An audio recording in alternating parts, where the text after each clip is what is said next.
Sony Interactive CEO Jim Ryan speaks out on first-party growth and how throwing money at studios isn't the way to go. This might be a direct shot fired at Xbox for seemingly investing billions upon billions of dollars into studios and first-party growth. Let's get into what was said and if Jim Ryan is actually right in his thinking.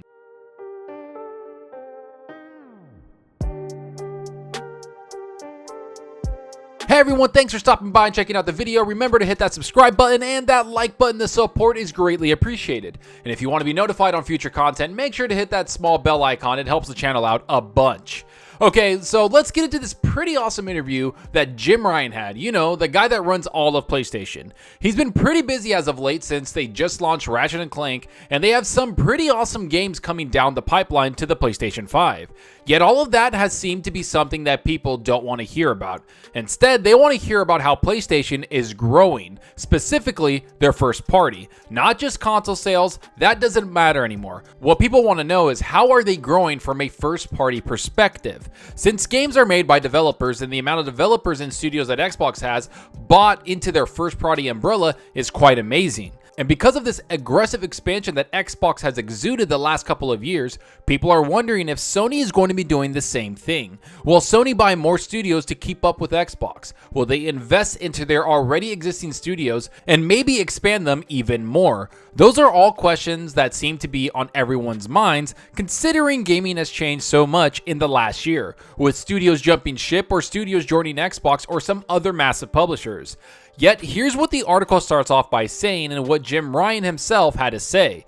Sony's Jim Ryan argues that growing first-party games isn't as simple as throwing money. Just look at Ghost of Tsushima. This was not the game we thought they were going to make. Sony Interactive CEO Jim Ryan has argued that nurturing first-party games talent is not as simple as throwing money, and that studios must also be allowed the freedom to take risks. Okay, so the obvious thing here is that Jim Ryan brings up money as a way to combat the first-party expansions, saying that throwing money at a problem isn't going to fix it, when in reality, when it comes to buying new studios and investing into already established studios, that's exactly what you need to do. Bring money to the table so studios can hire more people or even open new buildings to make more games. That's the whole reason Xbox bought Bethesda. They had buildings, studios, talent, publishing arms. They had thousands upon thousands of developers with experience on staff already. That's what makes a first-party publisher grow. So when I hear Jim Ryan talk about not throwing money at something, it's almost as if he's trying to damage control that they can't do what Xbox or other publishers are doing.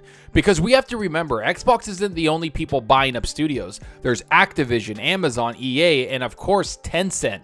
There's more and more competition all over the gaming market, and one of the companies with the least amount of money to compete is Sony, sadly. All the while, all those other companies we mentioned have plenty of money to throw around. But let's get into what else the article talks about when it has to say this. Speaking to journalist Stefan Titilo in a new interview, PlayStation boss discussed how the platform holder has been able to improve its first-party games output during the first 6 months of PS5, which he claimed was the result of a culture it had curated at its studios, rather than just monetary investment. In terms of areas we have improved, I'd call out the delivery schedule for PlayStation Studio games, he said. Nurturing creative talent is not as simple as throwing money at it. You also must give them the freedom to be creative, to take risks, and come up with new ideas. Okay, so there's a lot to tackle here. First things first, PlayStation has bought out some great games in the PS5 era alone. Miles Morales, Demon's Souls, Ratchet & Clank, and Returnal were all high-quality games that people loved. And I played every single one of them, beating Spider-Man and Ratchet. So I have to agree with Jim Ryan that they have improved the schedule of games that PlayStation Studios have made and brought out. But I also have to admit that he might not have had that much say in those games, considering they were in development for years, maybe even when Sean Layden was the one running things.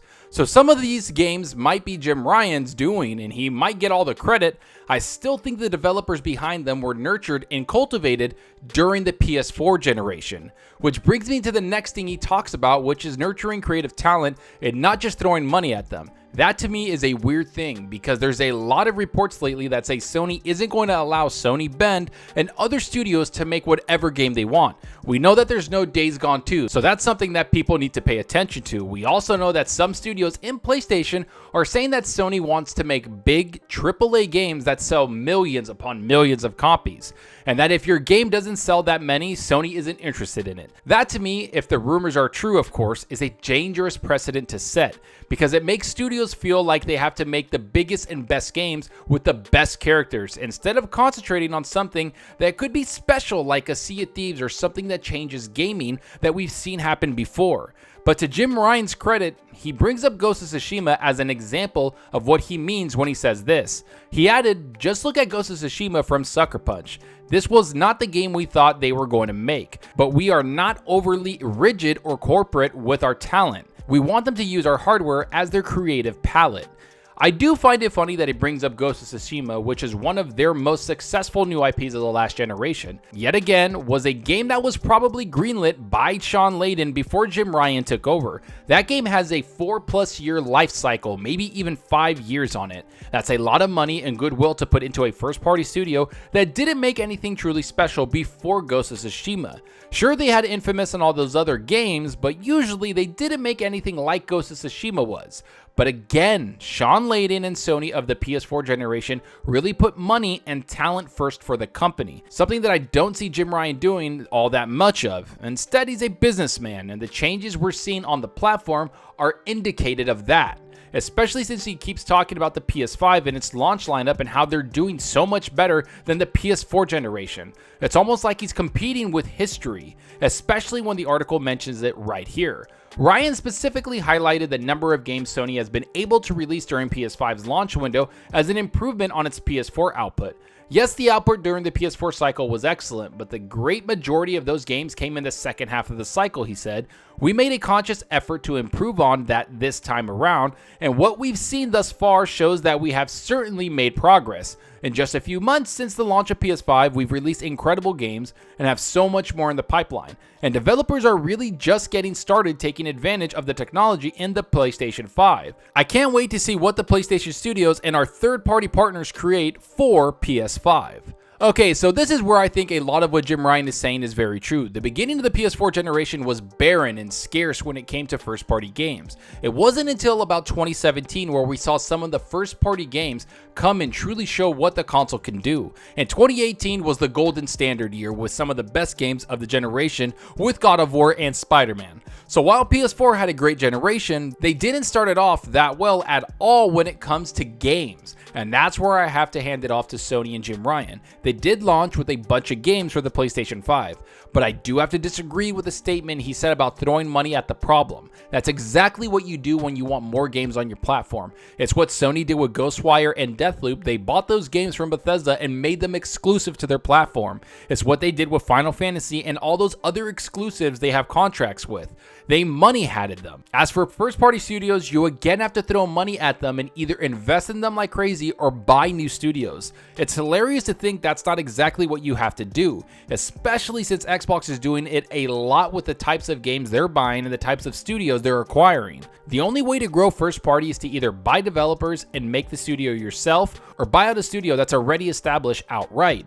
In fact, Jim Ryan even admits it later in the interview when he says this: "We have been quietly but steadily investing in high quality games for PlayStation, and we will make sure that the PS5 generation will have more dedicated software than ever before," Ryan said. "We have repeatedly engaged in mergers and acquisitions, including Insomniac Games in the US. We will not rule out that option in the future."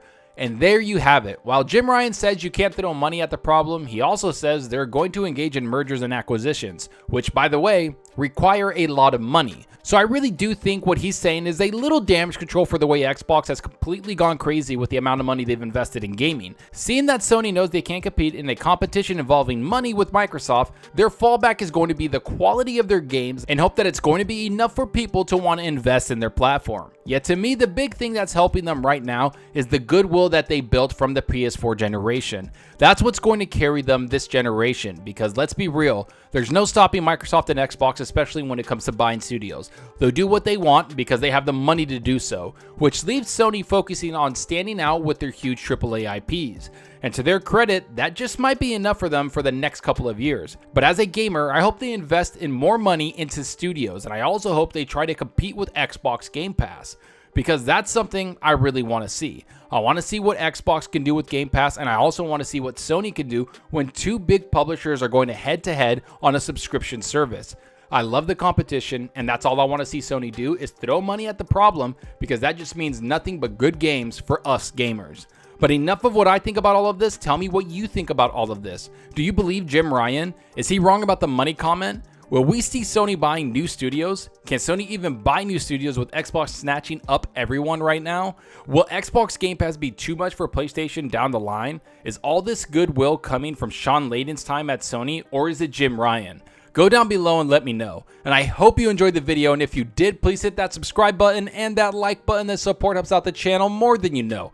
And give me a follow on Twitter at Zalker87. I'm always on there talking games and sharing my latest videos. Plus, I love interacting with everyone there, so get on Twitter and let's talk about gaming. Also, follow me on Xbox Live. My gamertag is Zalker87, just like my channel name. See what games I'm playing, and let's compete in achievements for the month. So this month, I've been playing a bunch of games. I just got into Dark Alliance, you know, the Dungeons & Dragons game. I love those books. I love everything about Drizzt, Wolfgar, Brynor, Catti-brie. All those characters are near and dear to my heart. So I've been going through that with my buddies. We've been playing with about 3 people, haven't gotten to 4, and I've also been playing solo with Drizzt. The game is a lot of fun. Are there little bugs and things and nuances that they can fix? Of course there are. But so far, the game is great. I can't wait till they patch it a little further to polish it up. And I also know they have some DLC going into it. But it's a great game, and it's on Xbox Game Pass, which is fantastic. You can play it on the cloud, PC, or even your Xbox. So I'm having a great time with that. I love it. I love the characters. The combat's really cool, and the world building is outstanding. Other than that, I've been getting into a lot of Warhammer games. I know, strategy games, I love them. I play them on my PC, and I'm just getting into them. I'm kind of playing this one called Gladius, but we'll see where that goes. I'm kind of waiting for this other one called Battle Sector. But let me know what you're playing. Are you playing something on Game Pass? Are you playing Dark Alliance? Or are you playing something else like Chivalry 2 that I've been playing also? Let me know down below, because that's what we're here for, so talk games. And that's all for now. Thanks for watching, and until next time, remember, enjoy your gaming. Later.